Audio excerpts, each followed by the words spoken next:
Welcome to The Explainer. Today, we're digging into a really foundational chapter of the Quran, Surah on Nisa. Using the incredible insights of Syed Abul Ala Maghudi, we're going to see how this surah wasn't just a text, but a real-time divine blueprint for building a just society from the ground up, revealed piece by piece, right in the middle of crisis and war.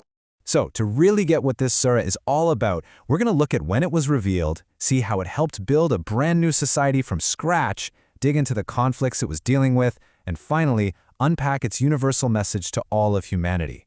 All right, let's start with the when and why. Okay, so the first thing you've got to understand is that this surah didn't just appear all at once. It's more like a series of divine messages, sent down over a few years, each one tackling a super urgent real-world problem that the early Muslim community was grappling with. So you can see here on the timeline, these revelations are popping up between the 3rd and 5th years after the Hijrah. I mean, this was a time of huge, intense change. Right after the massive losses at the Battle of Uhud, boom, you get verses about inheritance and how to care for orphans. Why? Because it was a real social crisis that needed an immediate solution.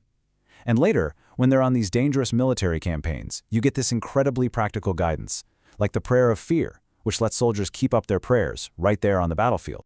So what was actually happening back then? I mean, what did it feel like on the ground? Well, the small, brand new Muslim state in Medina was basically getting squeezed from all sides. They were up against this huge, complex challenge that honestly needed divine guidance just for them to survive. And this is where Surah An-Nisa comes in. It's like a master plan that hits all three of these areas at once. It gives them the blueprint for how to build their community from the inside, a strategy for handling all those threats from the outside, and the spiritual energy to keep going with their universal mission. It's tackling everything at the same time. All right, let's look at that first major theme, organizing society. This was about creating a blueprint for justice.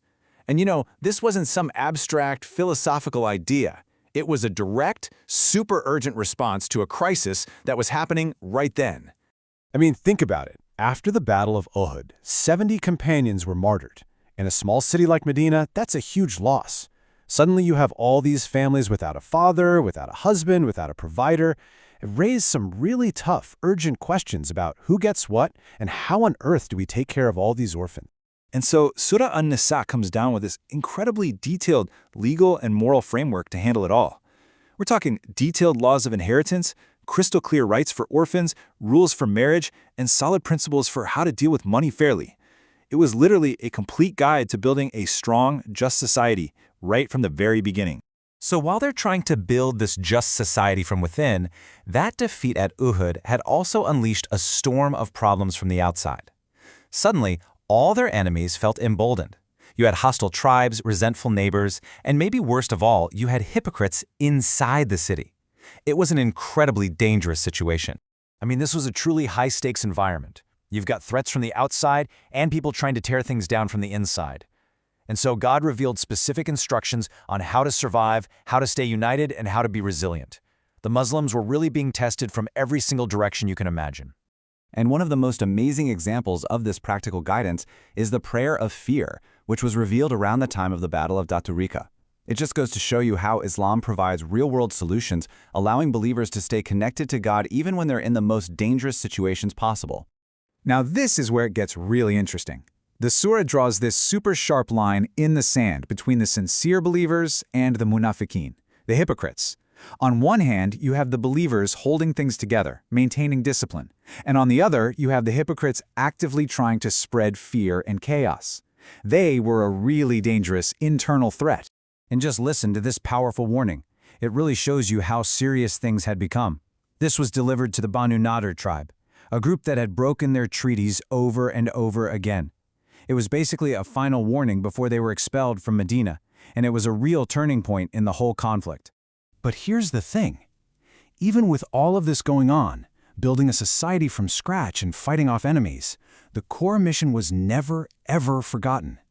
This wasn't just a fight for physical survival, it was an ideological battle for the heart and soul of their society. You see, the surah isn't just laying down laws for Muslims. It's making a case to all of humanity.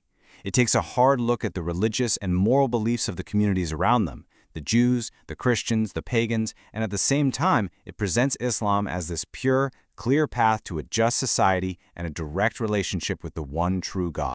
So in the end, the Surah makes one thing crystal clear. The community's real strength, their ultimate victory, wasn't going to come from having a bigger army or more weapons. It was going to come from their moral character. That was their greatest weapon in this fight for survival, both physically and ideologically. And that really leaves us with something to think about, right? Surah Nisa was this real-time blueprint for a community facing unbelievable challenges. It taught them that their survival depended on justice, compassion, and a rock-solid collective character. And it's a powerful reminder that those exact same principles are just as vital for us, right now, as we try to navigate the complexities of our own world.